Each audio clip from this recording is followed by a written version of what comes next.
When the dollar dies overnight, will 10 ounces of silver save you or leave you stranded? Good evening, folks, and welcome back to another episode of Silver Dad Knows. Remember, always live with no edits. If this is your first time here, hit that subscribe button now, as you're going to like what I'm about to say. So, just to begin this evening, I am presenting right here a 2018 Thor piece, and this coin is the second release in the Bullion series struck by the Australian Perth Mint, featuring 6 different Marvel characters and follows the successful Spider-Man. The Spider-Man was the best coin in this series by far. It sold galore. The premiums are outrageous. And so, yes, it truly adds on to this beloved series. And I do want to observe it a little bit more. That way we can get more of an idea of how exceptional this piece is. But most of the time you look at silver pieces and you don't get that shadow. Very rarely do you get a shadow when you're looking at a high quality piece. And this one, it gives it off just so subtly, so brilliantly. And that's one of the reasons why I am so shocked that the Thor piece of this series is not the primary one, or at least the one that probably costs the most to make. We go to the obverse, and mind you, it's cracked, but that's the plastic itself, not the coin itself. But the obverse features the effigy of Her Majesty Queen Elizabeth II and states the purity 0.999949 and legal tender denomination of $1 from Tuvalu. Then, of course, going back to the reverse, my favorite, depicting a classic rendering of Thor holding his hammer. I do want to remind everybody, these coins have a mintage limited to 50,000 worldwide. So, very, very rare. Not common at all. And again, very, very good looking piece, especially because you get that subtle shadow, which truly shows exceptional craftsmanship. Before we go any further, I want to give a quick shout out. This is to my always loyal subscriber. This is William Fender 661. The U.S. debt blew past $20 trillion on September 8th, 2017. We have almost doubled this since then. This is just 8 years, which shows how fast the debt is spiraling out of control. This should shock everyone. Awesome comment right there coming from William Fender 661.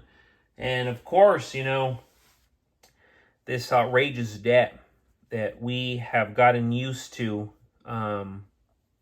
it's hurting everybody.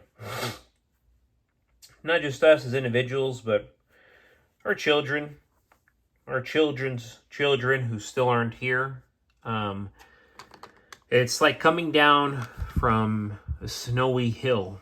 And unfortunately, the way the human beings before us think, it's okay to finance something for a century. It's okay to lease something for a century and a half. You do the math, that's 100 years, 150 years. They're financing. They're not going to finance it because they're not going to live that long, but yet they're financing it using their own leverage. Who inherits it? Whether it be the company for their life insurance, most of the time it's their children, their grandchildren, their great-grandchildren who inherit these crazy leases, these aggressive business ventures. And then we wonder, well, why did it go south? Well, the person who inherited it later on wasn't passionate, didn't know what they were doing.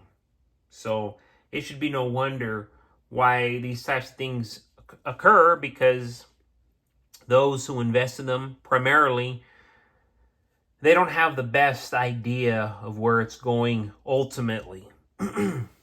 And You know, that's the thing, folks. Trillions of dollars.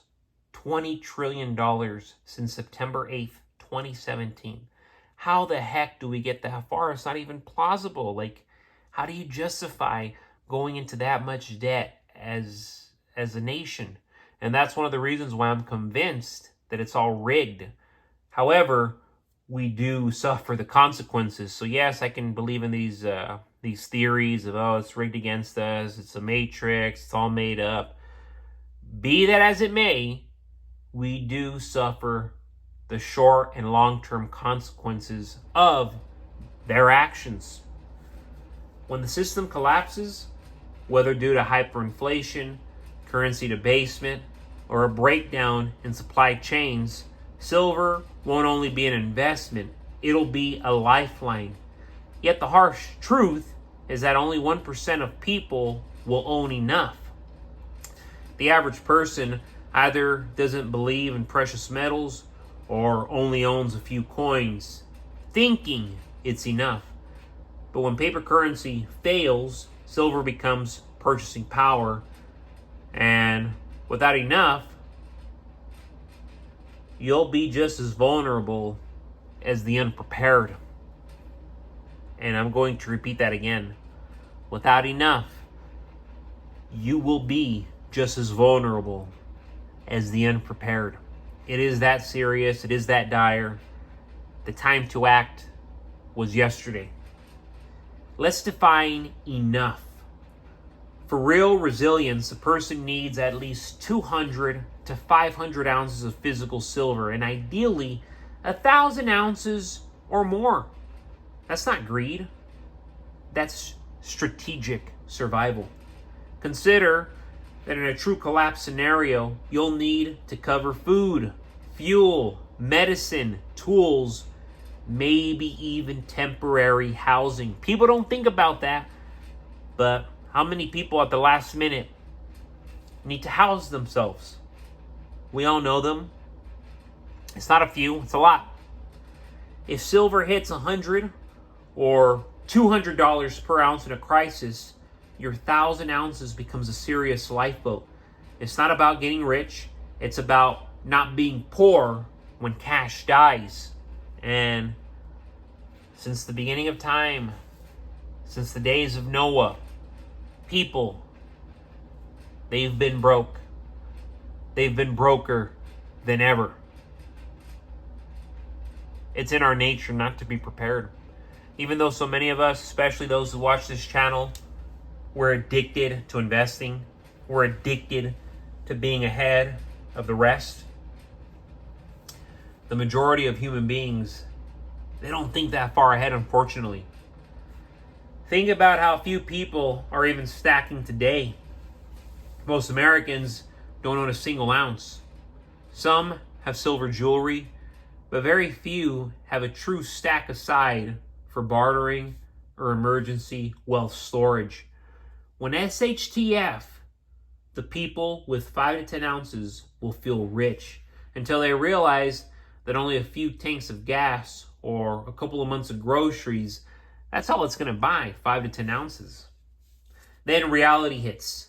Scarcity will amplify the value of silver, but it will also expose the unprepared, the majority, the 95% plus. I'd even say 96, 97, 98%. Silver, and I say this every single video, silver is not just money. It's trust in a system that existed long before the Fed and will exist long after fiat fails. You can't print silver. You can't counterfeit it.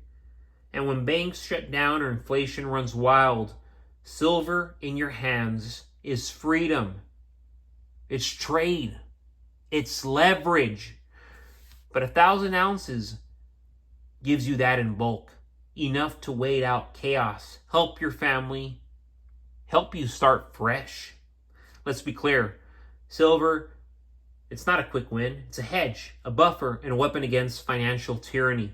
Those who consistently stack and reach 1,000 ounces aren't hoarders. They're strategic realists. They understand that when systems fail, History shows the metals are what remain. The difference between surviving and thriving after SHTF could be just a few hundred ounces stacked now while the masses still sleep, because once panic sets in, it'll be too late, and only 1% will truly be ready. But folks, as always, thank you so much for joining us for another evening of Silver Dad Knows. God bless you, God bless your household, and God bless America.